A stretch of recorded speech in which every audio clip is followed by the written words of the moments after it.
And from the national headquarters of RT America and our nation's capital, hello again, everybody. I'm Rick Sanchez, by golly, and I want to begin with an eyewitness account of something really bizarre and freaky that you probably need to know about, even though this happened more than 150 years ago. Now, stay with me here. This is really important stuff, actually. On August 28th, 1859, yes, 1859, the Civil War had not even started yet. Abraham Lincoln was still going around giving speeches out in Illinois. But on that night, the night of August 28th, right, 1858, some guy named E.W. Colgan noticed something really weird, something that he had never seen before. So Colgan was the telegraph manager in Pittsburgh, Pennsylvania at the time, biggest telegraph center in the United States. And back then, a telegraph was like what the internet is today, right? The internet today, telegraph back then. It was the high tech of the era, 1859, right? Suddenly, this guy Colgan looks down at the wires that are connected to his telegraph, and he notices it's getting hit with currents.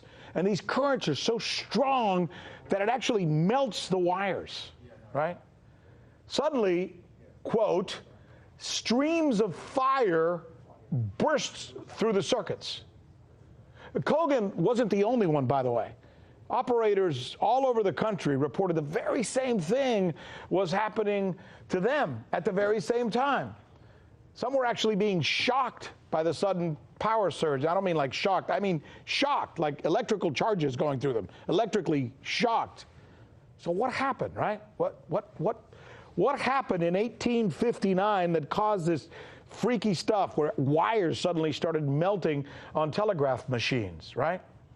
All right, well, you see that right there? See that? That is a borealis. That's what people saw that day when they looked up in the sky. That borealis, it's the same thing that appears certain times in the North and the South Poles, right, but nowhere else, right? This thing covered the entire planet on that day. People in Hawaii were seeing that right there, right? They were seeing the borealis. Scientists named what happened on that day the Carrington event. Look it up, Google it, Carrington event, 1859. It's the closest thing to a super flare from the sun that our planet has seen in modern times, of course. So what's a super flare? Well, think of it this way. So it's a giant burp, right? Like when you burp, when you drink a Coke or something. It's a giant burp from the sun that could be up to 100 times more powerful than the Carrington event that they experienced in 1859. Carrington event did knock out our telegraph infrastructure, no doubt. Everything, they had to redo it. Then again, it was just wires and wood, right? Can you imagine, though? Can you imagine what a similar or a worse super flare would do to us today? Think about this. Just like that.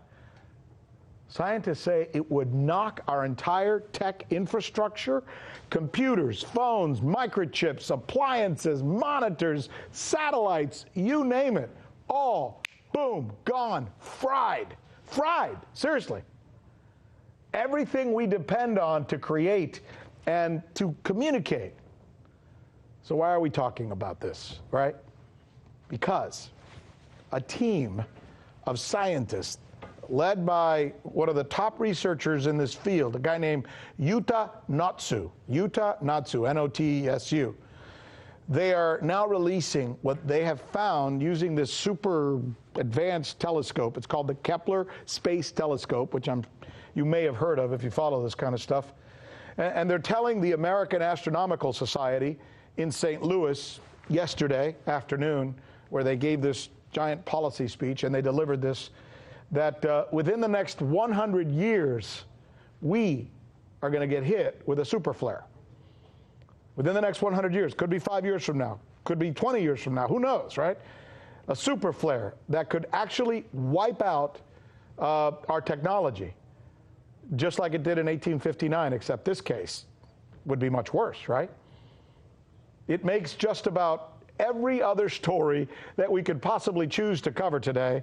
You know, whether the president's going to run for office or not, or which one of the 20 candidates in the Democratic Party are going to be getting the Democratic ticket, or what's going on in India. This seems to, like, dwarf, pardon the pun, any of those stories, which is why we're drilling down on this today here on The News with Rick Sanchez, where we truly believe it's time to do news again.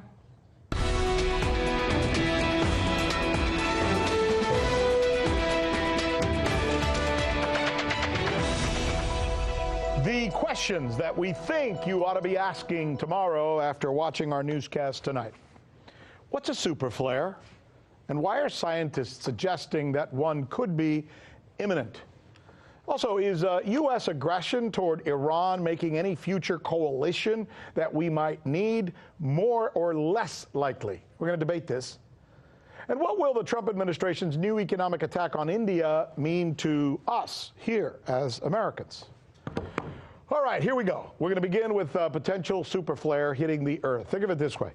So if a super flare hit the Earth 1,000 years ago, which, by the way, it most likely did, maybe more than once, there would have been no tech or sophisticated communication system at the time that it would have knocked out, right? Well, today, that same super flare would knock out our satellites and just about everything we use to communicate with one another. Remember, a super flare is like a blast of energy loosened from the sun, sometimes unexplainably. In fact, most of the time unexplainably.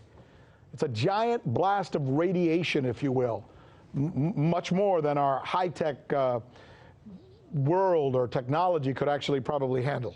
So, with that, Randall Carlson is a geological and anthropological theorist who is good enough to join us now live from Atlanta. And he understands this certainly a lot better than I do, although I've been reading on it all day. And he's good enough to join us to take us through it. Now, Mr. Carlson, I heard you on the Joe Rogan podcast where you said that you actually think these super flares that might be forthcoming, if you agree with that, have actually visited our planet oftentimes in the past, and that we've never really gotten a good grip on that. Can you extrapolate that out for us a little bit?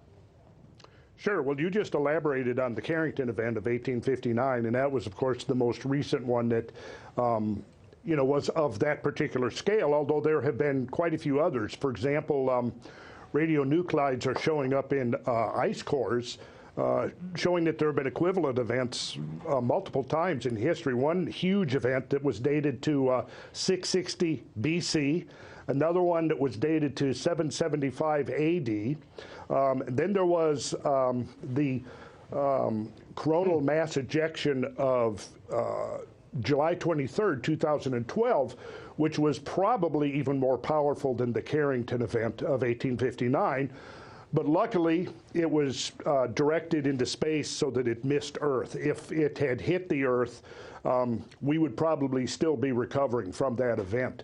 But luckily, it crossed Earth's orbit about 9 days apart from when our planet was there. So let's talk we about... lucked out on that one. Let's talk about eventualities if we possibly could. You just said that one missed. What if it had not missed? What if it had hit our planet? What would concretely speaking, what would happen to us? Well, power plants would go down, substations would go down, transmission lines, cell phone towers would go down. There'd be pretty much a collapse of the electronic grid system that we all depend on. And it could last anywhere, depending on the severity of the event, anywhere from days to weeks, even months, to get back online. This would mean that, basically large portions of the planet could be plunged into darkness, no electricity, no means of communication. Everything that you depend on, your refrigerator, gone. Air conditioning, gone. Pumping stations are going to be down. Therefore, you wouldn't even be able to flush your commode. It would be, for portions of the Earth, it would be like going back to the Dark Ages again, because we've become so dependent. Our, the thousands of satellites that we depend on for our global telecommunication systems, they could be severely damaged. So, yeah, I mean, it could be a major event. And, NASA in 2014 estimated that there could be about a 12% chance of having a Carrington level or greater event within the next 10 years, up to 2024. So this is a very real thing. It's not hypothetical. It's not science fiction. You know, there was even a minor event that happened in, let's see, I believe it was 1989. Yes, it was 1989. There was a relatively minor coronal mass ejection event that caused major power outages in Quebec, Canada, that led to people being out without power from several days up to several weeks. So, and that was a relatively minor event. I'm curious. So, you know, we're learning a whole lot more about the sun than we knew even a few decades ago. I'm curious. Definitely a cause for concern. I'm curious about the question. I certainly don't mean to interrupt you, and I could listen to you all day. You obviously are very passionate about this, and I think a lot of people watching us right now are probably watching half jaw dropped.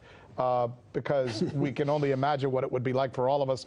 Being from South Florida, I know what it's like to go after a hurricane where everybody loses their power, their electricity, they don't have running water. This is usually a week, maybe two. I can imagine this would last a lot longer. Now, my question to you is as well, is it geographically located? Like if it happened in China, we wouldn't feel the effects here, or vice versa? It depends on the extent. If it's a short-lived event, obviously the face of the Earth that's towards the sun is going to receive the full brunt of it. When that when the CME comes in, what it does is it compresses the Earth's magnetosphere on the front side and creates a long magnetic tail on the back side of the Earth. So it all depends on how long it lasts. If it only lasts a few hours, yes, it's going to be pretty much disruptive to whatever hemisphere of the Earth is facing the sun. If it lasted for much longer than that, like 12 or 14 or 16 hours or longer, yes, then it could encompass the whole planet. You see, so yes, the face of the Earth, the hemisphere of the Earth that's facing the sun, when that CME or that solar flare comes in, is going to suffer the most extreme damage. And I should say that, go ahead. If everything gets fried, you mean fried to the point where we'd have to rebuild everything? Everything that we know gone, and we have to rebuild it again? Well, it depends on the severity. And I think that we're looking at, you know, we're learning each day that goes by. You know, we've had solar satellites up observing the sun for a number of decades now, and pretty much every year we're learning more about how truly dynamic the sun really is. So I think that, you know, we might be faced with the possibility of something even, say, an order of magnitude beyond the Carrington event. And in that case, we've got some major trouble on our hands. That's so fascinating, and some of what you're describing, according to what I've read, happens in other planets in our solar system all the time. We just happen to be in one where it doesn't happen so often, but still can. It's a very interesting conversation. Randall Carlson, thank you so much for joining us. We hope to have you back to have more conversations on perhaps some of the things that affect our planet that we don't often think about. Once again, thank you, Randall Carlson. Sure, my pleasure. All right. I'd love to come back.